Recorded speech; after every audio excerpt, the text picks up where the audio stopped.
नमस्कार, मैं astrologer numerologist vastu consultant सरिता गुप्ता आप सबका बहुत बहुत स्वागत करती हूँ। आज मैं आपको बताने वाली हूँ कि अंक शास्त्र और वास्तुशास्त्र यानी न्यूमरोलॉजी और वास्तु में क्या गहरा नाता है और कौन से नंबर वाला घर जो है क्या इम्पैक्ट डालता है।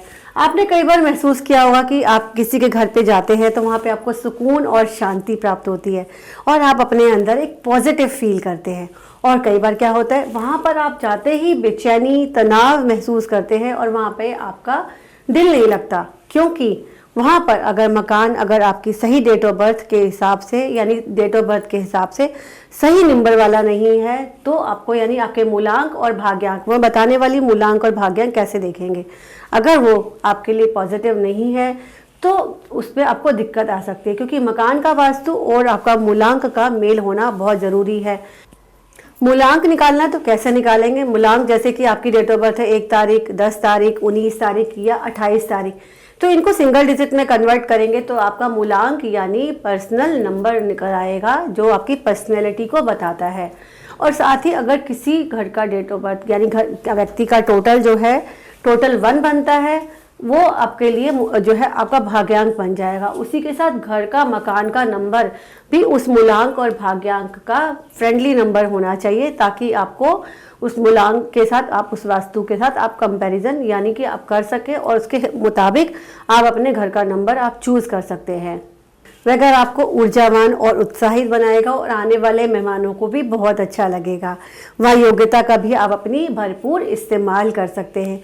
दिन प्रतिदिन तरक्की करते जाएंगे और आप ज्ञान का जो है अगर आप अच्छा करते हैं तो और आगे आपको लाभ मिलेगा। परंतु मूलांक के विरोधी अगर अंक आपको मिलता है तो कई बार विपरीत परिणाम देखने को मिल सकते हैं, क्योंकि किसी भी व्यक्ति की डेट ऑफ बर्थ जो है बहुत इंपॉर्टेंट है। उसी डेट ऑफ बर्थ के साथ ही अगर हम मकान को लेते हैं तो हमारे को समस्याओं का सामना नहीं करना पड़ता, यानी कि वो प्रॉब्लम जो है आपको फेस नहीं करती।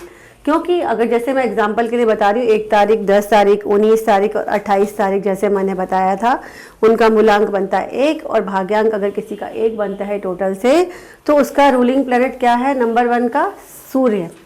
तो सूर्य वाले व्यक्तियों को, ऐसे व्यक्तियों को सूर्य की पूर्व दिशा, ईशान दिशा और अग्निकोण का ये जो है घर आपको लेना चाहिए, यानी वास्तु उस हिसाब से लेना चाहिए।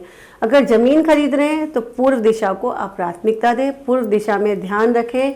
वहाँ पर बनाते समय आप जो है वहाँ पे खुला एरिया ज़रूर रखना चाहिए, या फिर अगर आप बना बनाया खरीद रहे हैं तो उसमें ज़रूर देख लें कि इस दिशा में शौचालय, सीढ़ियाँ, स्टोर, नौकरों के रहने का स्थान और ओवरहेड टैंक नहीं होना चाहिए।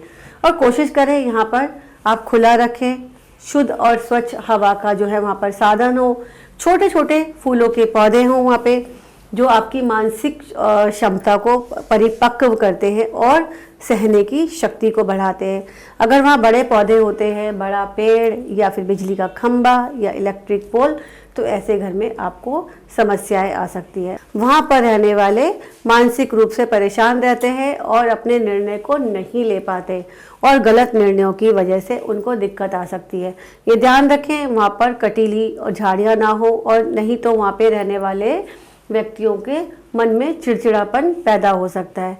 इसलिए हमेशा ध्यान रखें नंबर, दिशा और उस दिशा में आने वाली बाधा। यानी सबसे पहले इंपॉर्टेंट हो गया आपका मूलांक भाग्यांक यानी पर्सनैलिटी डेस्टिनी नंबर, फिर हो गया आपका जो है मकान की डायरेक्शन, फिर उस डायरेक्शन में कोई वास्तु दोष, क्योंकि इस दिशा के हिसाब से हमें ये भी देखना है कि और इसके अलावा क्या करना है, आपको घर का मुख्य द्वार यानी आपको घर के मुख्य द्वार का भी बहुत खास ख्याल रखना है।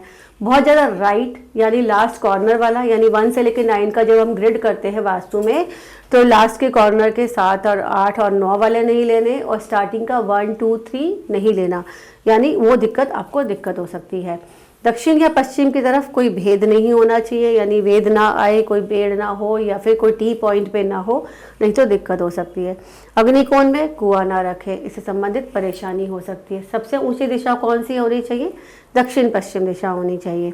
तो दोस्तों आप भी कोई घर ले रहे हैं, सबसे पहले अपनी पर्सनैलिटी डेस्टिनी नंबर, उसके बाद मकान की डायरेक्शन, इसके साथ साथ आप अपने घर, अपने नेचर ऑफ बिजनेस या अपनी नेचर ऑफ जॉब यानी जो आप काम करते हैं उसके साथ भी आप जो घर को देख सकते हो। साथ ही वहाँ पर कोई वास्तु दोष है फ्रंट में या मुख्य द्वार पर तो उसको भी जो है आपको चेक करना चाहिए। आपका भी इस वीडियो से संबंधित सवाल है, आप घर लेने जा रहे हैं या रेनोवेट कराना चाह रहे हैं या बने बनाए घर में रह रहे हैं और आपको कोई समस्या से जूझना पड़ रहा है, तो आप इसके लिए कंसल्ट कर सकते हैं।